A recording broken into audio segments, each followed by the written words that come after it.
मला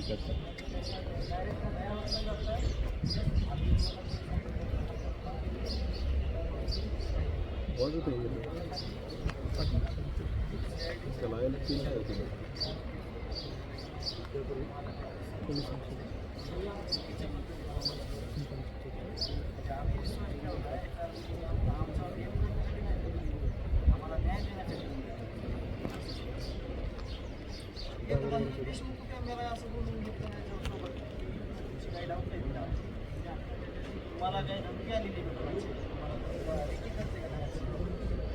जे आरोपी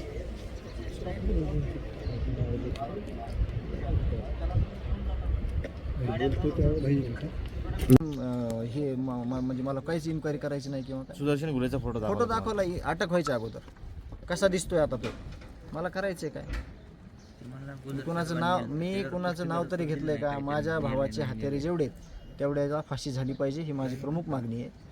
आम्ही राजकीय बोललो नाहीत, आम्ही इतरत्र कुठलंही बरगळलो नाहीत.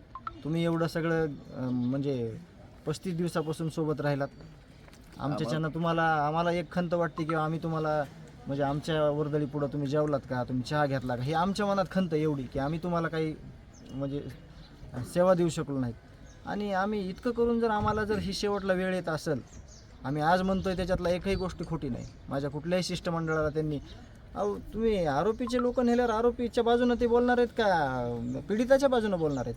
गोविंद भाऊ कुणाच्या बाजूनं बोलणार आहेत? आम्हाला ह्याच्यात कसल्या राजकीय नाही आमचं राजकारण, आम्ही गरीब माणसं प्रकारचा नाही. बाहेर जरी शून्य आम्हाला फक्त जातीवाद नाही किंवा गुन्हेगार नाही किंवा कुठली आमचं टार्गेट तेवढं गुन्हेगाराचं आहे.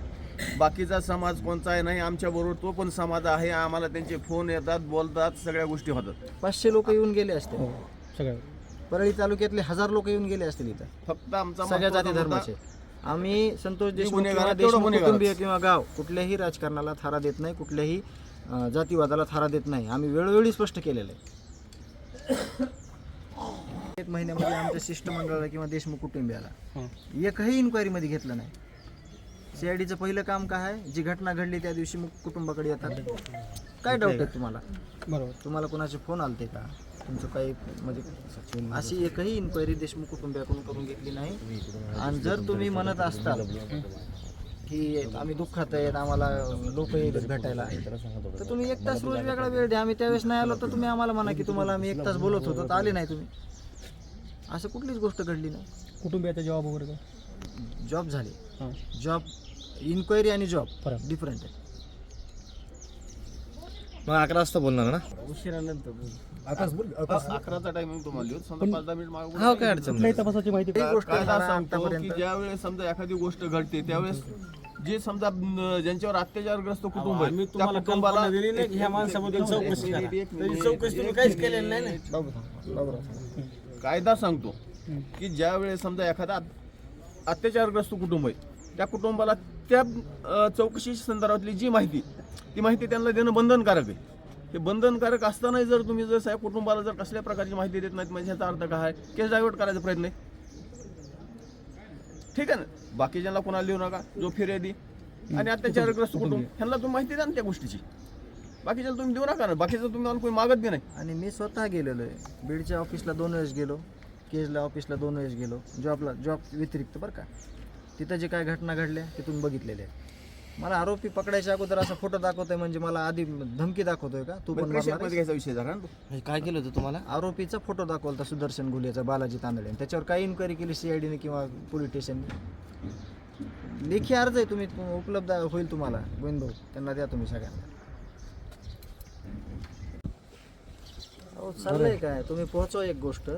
त्या म्हणतात की मला मानसिक छळ देईल, तर खाली कमेंट येतं की तुला शारीरिक स्थळ बी देण्यात येईल. शारीरिक एवढे मोठे सोशल वर्कर आहेत, किमान महिला तरी नाही साधी महिला नाही ना साहेब. आम्ही तर काहीच नाही. कोणी असू द्या, महिला गरीब असो, श्रीमंत असो, पदावर असो किंवा नसो. तुम्हाला भेटलं की बाबा नको असं काही बोलले नाही. आमची म्हणजे आपले PI साहेब आले होते रात्री, DYSP साहेब आले होते रात्री, आमचं बोलणं झालं. त्यांनी विचारलं काय डाऊट आहेत, तर सगळे डाऊटच आहेत. त्यांना मी क्लिअर सांगितलं आणि ते मी स्पष्ट करणार आहे. किती वाजता बोलणार तुम्ही समजा आपण बोलू पण आता सध्या नाही, तुम्ही एक टायमिंग आम्हाला दाखवून द्या आम्ही म्हणजे मग आम्ही बोलणार नाही. 11 धरून घेऊ आपण.